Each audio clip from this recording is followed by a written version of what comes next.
আশা করি আপনারা সকলেই খুব ভালো আছেন। এলজি স্মার্টফোন ব্র্যান্ডটির সাথে আপনারা পরিচিত নন এমন মানুষ কিন্তু খুঁজে পাওয়া যাবে না।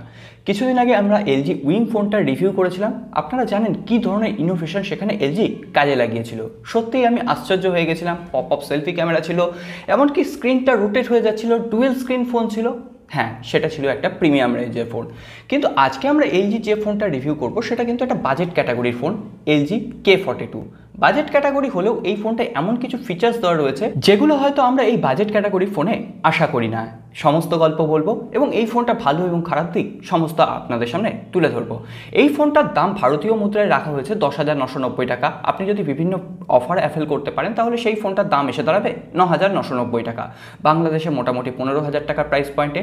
এই ফোনটা কি কেনা উচিত অবশ্যই জানতে হলে আজকে ভিডিওটা দেখতে হবে। ভিডিওটা ভালো লাগলে অবশ্যই লাইক করবেন, কমেন্ট করবেন, বন্ধুদের সাথে শেয়ার করবেন, আর নতুন বন্ধু হলে সাবস্ক্রাইব আর বেল আইকনটা অবশ্যই প্রেস করে রাখবেন। তাহলে চলুন আজকে রিভিউ শুরু করি। প্রথমেই আমরা কথা বলবো এই ফোনটার বেসিক স্পেসিফিকেশন নিয়ে। এই ফোনটাতে রয়েছে 6.6 ইঞ্চি একটা HD+ ডিসপ্লে এবং সঙ্গে সঙ্গে এখানে একটা পাঞ্চল ডিসপ্লে আপনাকে প্রোভাইড করা হচ্ছে।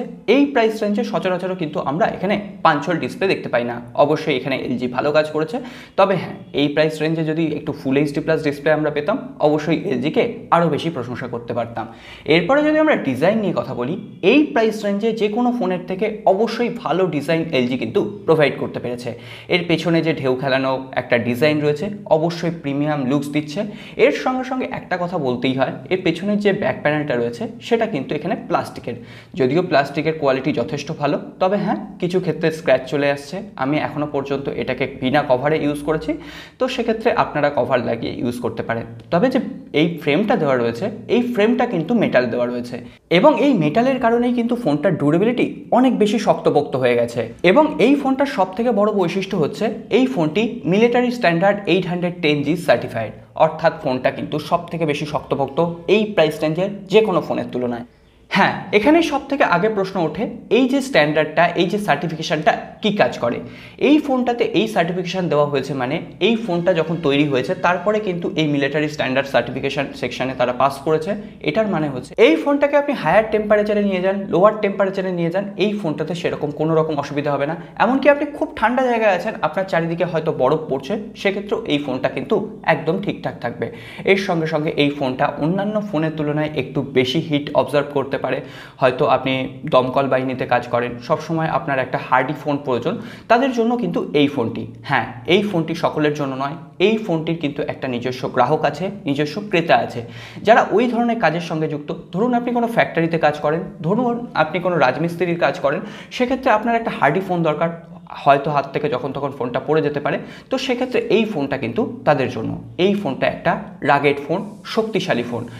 এই শক্তিশালী ফোন তৈরি করার জন্য কিন্তু এই ফোনটাতে বেশ কিছু জায়গায় কার্পণ্য করতে হয়েছে এলজিকে।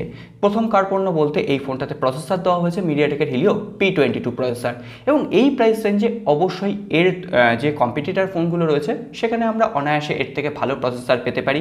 একদম বেসিক কাজের জন্য এই প্রসেসরটা কিন্তু মোটামুটি আপনার কাজ চালিয়ে দেবে। এছাড়াও আপনি ক্যান্ডি ক্রাশ, টেম্পল রান, এই সমস্ত টুকটাক গেমও কিন্তু এখানে অনায়াসে খেলে নিতে পারবেন এবং ডেলি লাইফে যে সমস্ত সোশ্যাল মিডিয়া হ্যান্ডেলগুলো ইউজ করেন সেগুলো ইউজ করতে পারবেন। যদিও আমি রেকমেন্ড করবো এখানে লাইটার ভার্সন যেগুলো আছে সোশ্যাল মিডিয়া অ্যাপ্লিকেশনের, ফেসবুক লাইট, ইনস্টাগ্রাম লাইট, সেগুলো ইউজ করলে আরও বেশি স্মুথলি এটা কিন্তু রান করবে।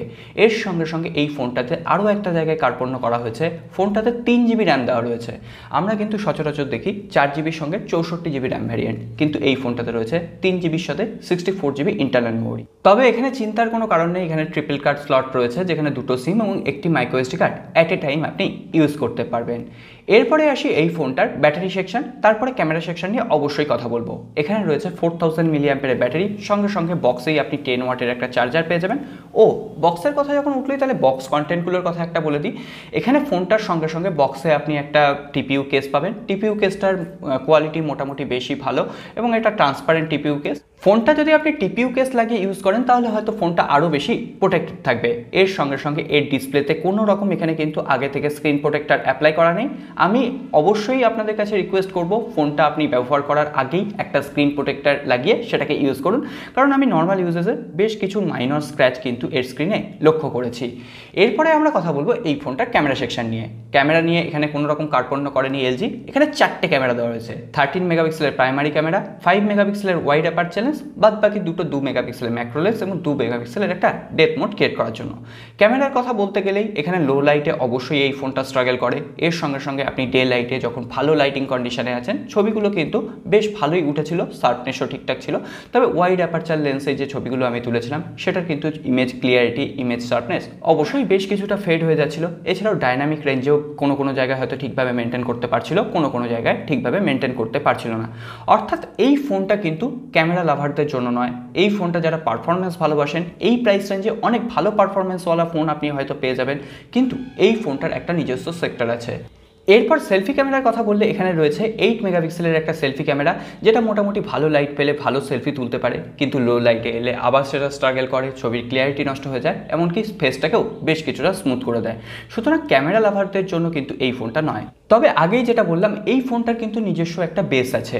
যারা হয়তো খুব পরিশ্রমী মানুষ, যারা হয়তো খুব রাফ অ্যান্ড টাফ জায়গায় যাতায়াত করেন, এমনকি যারা হয়তো সারা দিন ধরে ট্রাভেল করছেন, তাদের জন্য এই ফোনটা কিন্তু অবশ্যই একটা ভালো চয়েস হতে পারে। এমনকি ভাবছেন আপনি পড়াতে বসেছেন, আপনি মাস্টারমশাই, আপনার স্টুডেন্ট কথা শুনছে না, এই ফোনটাকে ছুঁড়ে তাকে মেরে দিন, অবশ্যই সেই ক্ষেত্রেও ফোনটা হয়তো প্রোটেক্ট থাকবে। হ্যাঁ, হয়তো বলছি, কারণ এমন কোনো মিলিটারি সার্টিফিকেশন নেই যে ফোনটা খারাপ হবে না। এই ফোনটা হয়তো হাত থেকে পড়লে অবশ্যই ভেঙে যেতে পারে, স্ক্রিন ড্যামেজ হয়ে যেতে পারে, কিন্তু তার জন্য কোনো রকম চিন্তা নেই। এই ফোনটার ওপর এলজি কিন্তু আপনার 2 বছরের ওয়ারেন্টি দিয়েছে। এর সঙ্গে সঙ্গে এই ফোনটায় যদি আপনি স্ক্রিন ড্যামেজ করে ফেলেন, স্ক্রিন ভেঙে যায়, তাহলে 6 মাস পর্যন্ত বিনা পয়সায় স্ক্রিন রিপ্লেসমেন্টের অপশানও কিন্তু এলজি আপনাকে দিয়ে রেখেছে। অর্থাৎ এই প্রাইস রেঞ্জে অবশ্যই বলবো বেশ কিছু জায়গায় আমাকে কম্প্রোমাইজ করতে হলেও যাদের জন্য এই ফোনটা দরকার, তাদের জন্য এই ফোনটা কিন্তু বেশ কিছু ভালো অপশান দিয়েছে। এরপরে ফোনটা একটা খুঁটিনাটি ফিচার্স নিয়ে একটু আলোচনা করে নিই। এই ফোনটাতে এনএফসি সেন্সর দেওয়া রয়েছে। এই প্রাইস পয়েন্টে কোনো ফোনে কিন্তু এনএফসি সেন্সর থাকে না, যেটা এই ফোনটাতে ইনক্লুড করা হয়েছে। এছাড়াও এই ফোনটাতে ডেডিকেটেড একটা গুগল অ্যাসিস্ট্যান্ট বাটন দেওয়া রয়েছে এবং যেটা কিন্তু খুব ভালোভাবে কাজ করছে। তো একটা কথা অবশ্যই আমি বলতে চাই, এই ডেডিকেটেড বাটনটাকে যদি কাস্টমাইজ করা যেত সেটা আরও ভালো হতো। আমি আমার স্যামসাং গ্যালাক্সি S10 দেখেছি, এই ডেডিকেটেড বাটনটা কিন্তু গুগল বিক্সপির জন্য ছিল, কিন্তু আমি এটাকে কাস্টমাইজ করে যে কোনো অ্যাপ্লিকেশন এখানে সেট করতে পারতাম। এখানে সেই অপশানটা নেই। পরবর্তী আপডেটের মাধ্যমে অবশ্যই আনা সম্ভব। এলজিকে রিকোয়েস্ট করব তারা যেন এই ফিচার্সটি ইনক্লুড করে। এছাড়াও ফোনটিতে রয়েছে 4000 mAh ব্যাটারি, যেটা মোটামুটি 7 থেকে 7.5 ঘন্টা স্ক্রিন অন টাইম দিয়ে দেয়। HD+ ডিসপ্লে, সুতরাং ব্যাটারি কনজাম্পশন কম। HD+ ডিসপ্লে হওয়ার পরও কিন্তু এর স্ক্রিন কোয়ালিটি যথেষ্ট ভালো। ডাইরেক্ট সানলাইটেও মোটামুটি ভিজিবিলিটির কোনো রকম অভাব হয় না। এছাড়াও ফোনটিতে দেওয়া রয়েছে টাইপ-C পোর্ট, তবে বক্সে কোনো রকম ফাস্ট চার্জার নেই। নর্মাল 10 ওয়াটের চার্জার রয়েছে, যে চার্জারটা দিয়ে এই ফোনটিকে চার্জ করতে মোটামুটি 2 ঘন্টার আশেপাশে টাইম লেগে যাচ্ছে। এছাড়াও ফোনটার উপরের দিকে একটা সেকেন্ডারি নয়েজ ক্যান্সেলেশন বাটন রয়েছে, যেটা কিন্তু আমার খুবই ভালো লেগেছে। এই প্রাইস রেঞ্জে যে সমস্ত ফোন আসে সেখানে আমরা ইদানিং দেখছি যে সেকেন্ডারি নয়েজ ক্যান্সেলেশন বাটনগুলোকে হাইড করে দেওয়া হচ্ছে। তো সেক্ষেত্রে এটাও কিন্তু একটা উপরি পাওনা আমাদের এলজির কাছ থেকে। এছাড়াও ফোনটির পাওয়ার বাটনের সাথে সাথে এর ফিঙ্গারপ্রিন্ট সেন্সারটা দিয়ে দেওয়া হয়েছে, যেটা কিন্তু এই প্রাইস রেঞ্জে অনেক ফোনেই আমরা ব্যাক প্যানেলে ফিঙ্গারপ্রিন্ট সেন্সার দেখি। এখানে সাইড প্যানেলে রয়েছে, অবশ্যই একটা ভালো অ্যাচিভমেন্ট এলজির পক্ষ থেকে, এবং যেটা কিন্তু মোটামুটি ভালোভাবেই কাজ করছে। অত দ্রুতও নয়, অত কিন্তু স্লোও নয়। এছাড়াও আরও একটা জিনিস পড়ে থাকে এই ফোনটির সাউন্ড সিস্টেম। এই ফোনটির নর্মাল বাজেট ফোনের মতোই সাউন্ড সিস্টেম প্রোভাইড করছে। তো একটা সাউন্ড শুনে নিই, তাহলেই মোটামুটি আপনাদের কাছে ক্লিয়ার হয়ে যাবে। সকলেই খুব ভালো আছে। টেক নিউজটা তৈরি করতে বসতে অনেকটা রাত হয়ে গেল, জানি না কখন এডিট করবো, কখন আপনাদের কাছে পৌঁছে দেবো। এখানে একটা সিঙ্গেল বটম ফায়ারিং স্পিকার রয়েছে, এখানে ডুয়েল স্পিকার নেই। আর ডুয়েল স্পিকার এই প্রাইস রেঞ্জে এখন আসা শুরু হয়ে গেছে। সো ওভারঅল একটা অপশান বলতে পারেন LG K42 কে। এরপর কনক্লুশনে আসার পালা, এই ফোনটা কাদের জন্য এবং এই ফোনটা কাদের জন্য ঠিক নয়। ধরুন আপনি একজন নর্মাল ইউজার, আপনি গেম খেলতে ভালোবাসেন, এই প্রাইস রেঞ্জে আপনি ক্যামেরা পারফরমেন্স ভালো চাইছেন, ব্যাটারি পারফরমেন্স ভালো চাইছেন, তাহলে কিন্তু এই ফোনটা আপনাদের জন্য নয়। কিন্তু আপনি একটা শক্তপোক্ত ফোন চাইছেন, হয়তো আপনার সামনে কোনো শত্রু আছে, সেই শত্রুকে আক্রমণ করার জন্য আপনি এই ফোনটাকে ইউজ করতে চাইছেন। এমনকি আপনি হয়তো খুব ঠান্ডা টেম্পারেচারে আছেন বা খুব গরম টেম্পারেচারে আছেন, সেক্ষেত্রে এই ফোনটা কিন্তু আপনার জন্য একটা দারুণ অপশান হতে পারে। এছাড়াও এই ফোনটাতে যে মিলিটারি স্ট্যান্ডার্ডটা দেওয়া হয়েছে, সেই মিলিটারি স্ট্যান্ডার্ডটা কিন্তু হিট, কোল্ড, শকপ্রুফ, হিউমিডিটি এই সমস্ত টেস্টকে পাস করে, এর সঙ্গে সঙ্গে আরও 29টা টেস্টকে পাস করার পর কিন্তু এই মিলিটারি সার্টিফাইড তকমাটা তারা অ্যাভেল করতে পেরেছে। সুতরাং সেইগুলো দিক থেকে বিচার করলে কিন্তু এই ফোনটা একটা ভালো অপশান যারা একটা শক্তপোক্ত ফোন কিনছেন। তবে হ্যাঁ, সবশেষে আরও একটা কথা বলবো, ডিজাইনের জন্য যারা আপনারা ফোন কিনতে চাইছেন, এই প্রাইস রেঞ্জে সব থেকে ভালো ডিজাইন লেগেছে কিন্তু আমার এই LG K40 ডিজাইনটাকে। এখানে যে ঢেউ খেলানো সমুদ্র স্রোতের মতো ডিজাইনটা দেওয়া রয়েছে না, আমি আজ পর্যন্ত এই প্রাইস রেঞ্জের কোনো ফোনে দেখিনি।